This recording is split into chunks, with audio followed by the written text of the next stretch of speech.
À la une de l'actualité nationale, la réforme de la chefferie traditionnelle et les orientations du chef de l'État à la commission chargée de l'élaboration des actes nécessaires.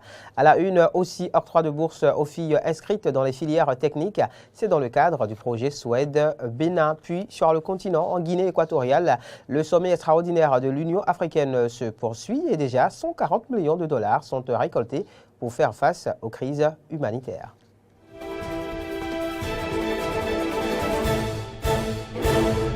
Voilà pour le sommaire. Bonsoir à toutes et à tous. Merci de nous préférer pour vous informer. Bienvenue. Patrice Talon a procédé hier vendredi à l'installation des membres de la commission chargée de l'élaboration des actes nécessaires à la réforme de la chefferie traditionnelle. Occasion pour le chef de l'État de partager avec les 15 membres de la dite commission et l'assistance ses orientations en la matière. Écoutez. Vous savez combien nous avons connu quelques dérapages depuis. On a désorganisé même ce qui constitue la chefferie traditionnelle au Bénin, nous-mêmes. Et comme nous avons la volonté de la rétablir dans toute sa noblesse, parce qu'elle est récente. Notre histoire, la gouvernance moderne du Bénin, elle est récente. Et chacun d'entre nous porte encore dans nos ADN la manière dont nos parents, nos aïeuls, ont géré la cité. Et cela requiert, pour une bonne harmonie entre les données de la République moderne, la tradition de ce que nous avons été il n'y a pas si longtemps, donc une bonne harmonie pour nous-mêmes, pour notre stabilité, pour notre dignité, pour notre harmonie intérieure. Si nous parvenons à rétablir ces choses-là et que nous les réveillons, nous les remettons au goût du jour, telles qu'elles ont été, en essayant de les adapter à nos réalités modernes, de manière conforme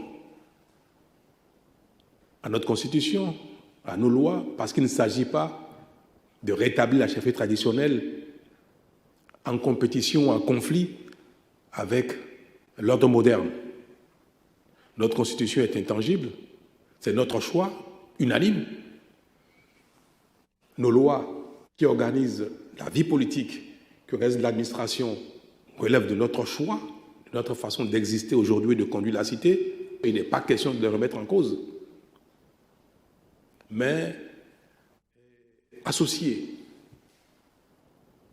à la République, à la façon dont nous gouvernons aujourd'hui la cité, de manière moderne, républicaine, si nous parvenons à associer à elle nos coutumes en matière d'organisation sociale,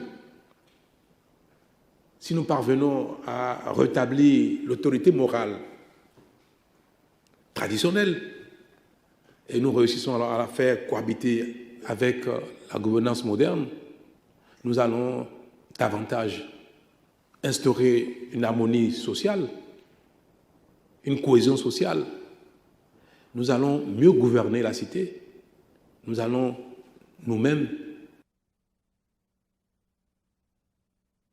Pour poursuivre cette édition, cérémonie de lancement de l'octroi de bourse aux filles inscrites dans les filières techniques hier vendredi à Sékou, une cérémonie qui s'inscrit dans le cadre du projet Suède-Bénin. Compte rendu, Carnot François à Rongbélé-Rinton.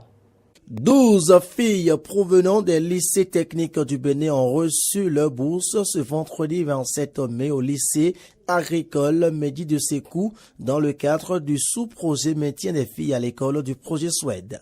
Un projet qui vient corriger le taux de scolarisation des filles qui reste faible, surtout à partir du second cycle du secondaire. C'est une activité qui vient accélérer les initiatives de promotion des filles et femmes, nous dira le ministre de l'Enseignement secondaire.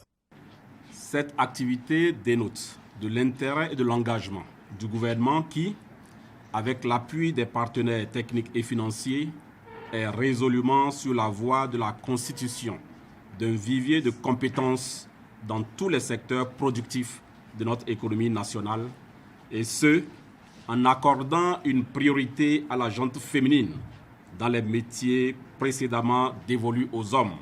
Et comme à quelques heures de la célébration de l'édition 2022 de la Fête des Mères, avant la remise officielle de ces bourses, la ministre des Affaires sociales, Véronique Otoyin-Fodé-Mewanou, a laissé parler son cœur de mère. Les solutions de facilité ne sont pas forcément les plus bénéfiques sur le long terme. Et vous avez déjà fait l'effort d'arriver à une étape importante de votre parcours. Il faut poursuivre cet effort. Il faut reconnaître vous-même votre potentiel, votre valeur, pour ne pas vous laisser distraire, pour continuer à garder la tête sur vos épaules, poursuivre le rêve qui vous a amené sur ces pas et pouvoir aller au bout de ces rêves. Et c'est pour ça que je vous exhorte à ne pas laisser des incidents indésirables ou indésirés interrompre ce parcours. Au tour des bénéficiaires de lui prouver que ces paroles ne sont pas tombées dans des oreilles de sourds. Nous prenons l'engagement dès cet instant de faire bon usage de cette bourse qui sera entièrement consacrée à notre formation.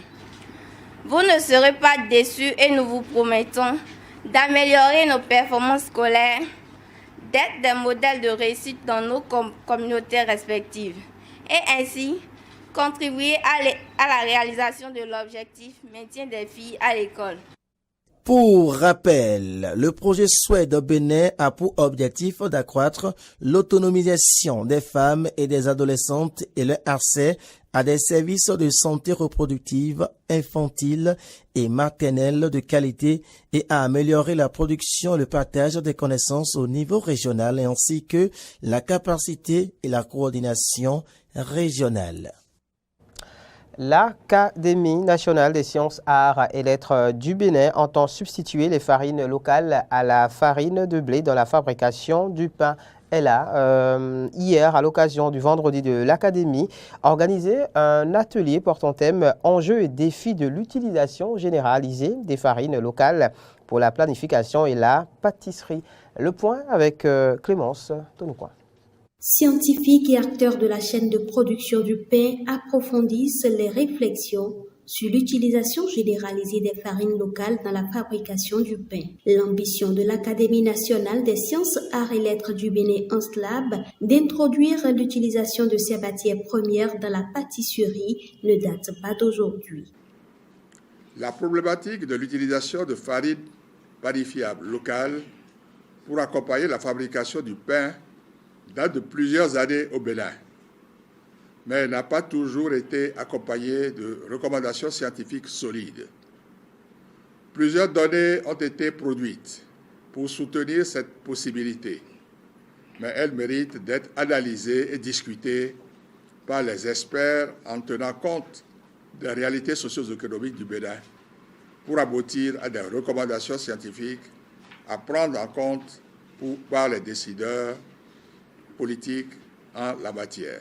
Pour atteindre cet objectif, le présent atelier est subdivisé en plusieurs étapes.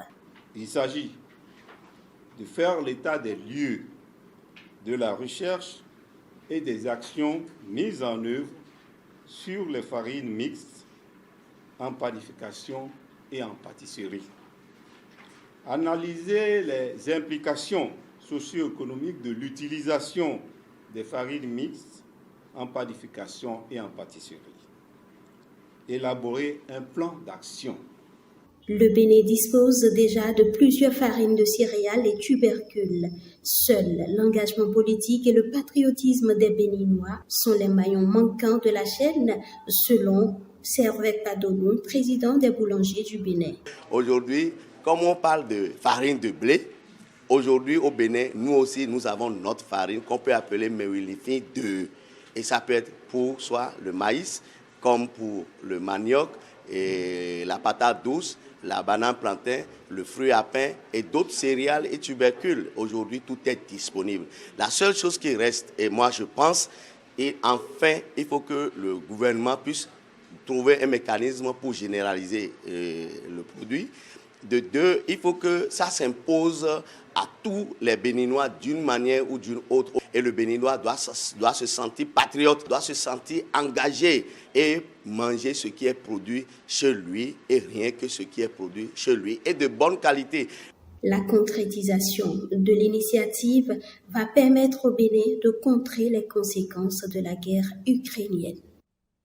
Atelier de validation du rapport du comité chargé de la relecture des tests fondamentaux des organes de gestion des médias dans notre pays. Ils étaient près de 200 professionnels des médias à se réunir pour les travaux hier à Cotonou. Compte rendu. Le présent atelier de validation des propositions du comité chargé de la relecture des tests fondamentaux des organes de gestion des médias au Bénin est l'aboutissement d'un processus démarré l'année dernière. L'initiative émane de l'Assemblée spéciale des bureaux des deux unions professionnelles des médias du Bénin. Ces réformes visent à amorcer le renouveau de la presse béninoise. La présente assise a pour but de réformer la presse par une refonte intelligente et consensuelle. Des tests qui régissent ces instances fêtières et structures mixtes, je suis persuadé que la presse béninoise s'apprête à vivre l'un de ces beaux jours. Pour le directeur de cabinet de la ministre du Numérique et de la Digitalisation, représentant la ministre, cet atelier vient à point nommé en cette ère du numérique. À l'ère du numérique qui a engendré de nouvelles plateformes, de nouveaux supports de production et de circulation de contenu à très grande échelle, il est plus qu'impérieux de se préoccuper des mécanismes de gestion, d'arrimer les médias à l'esprit des réformes et des nouveaux paradigmes afin de les rendre crédibles et rassurer les principaux partenaires, le gouvernement et les différents PT qui ne demandent pas beaucoup et attendent plutôt des médias eux-mêmes pour accompagner le secteur. La Haute Autorité de l'Audiovisuel et de la Communication HAC, en qualité d'institution de régulation des médias, espère beaucoup des nouvelles réformes. Cécile Aoumenou, vice-présidente de la HAC. Le souhait de l'institution de régulation des médias est de voir que ces réformes relancent réellement la maison média au Bénin et prennent en compte les nouveaux médias dont la régulation est aujourd'hui à la fois un enjeu et un défi pour la démocratie et l'état de droit au Bénin. Par ailleurs, je voudrais souhaiter que ces réformes soient garantes d'une presse de qualité, d'une presse professionnelle et responsable.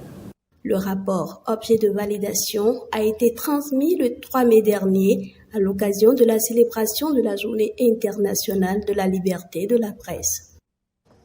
Et pour finir, l'actualité internationale, à Malabo, en Guinée équatoriale, 140 millions de dollars sont récoltés pour faire face aux crises humanitaires. C'est dans le cadre du sommet extraordinaire de l'Union africaine qui s'y tient sur un besoin de 14 milliards de dollars pour prendre soin des déplacés et réfugiés. Plaidoyer et sensibilisation des partenaires ont permis de faire une bonne moisson financière de 140 millions de dollars. Ceci à la grande satisfaction de gouvernements et donateurs, au rôle desquels l'hôte du sommet, Teodoro Obiang Nguema Mbazogo. Il a insisté pour mettre rapidement en œuvre les décisions du sommet, parmi celles-ci l'opérationnalisation d'une agence humanitaire panafricaine. Fin de cette édition. L'information se poursuit évidemment sur nos différentes plateformes Facebook, Twitter, YouTube et sur notre site internet www.bena-eden.tv.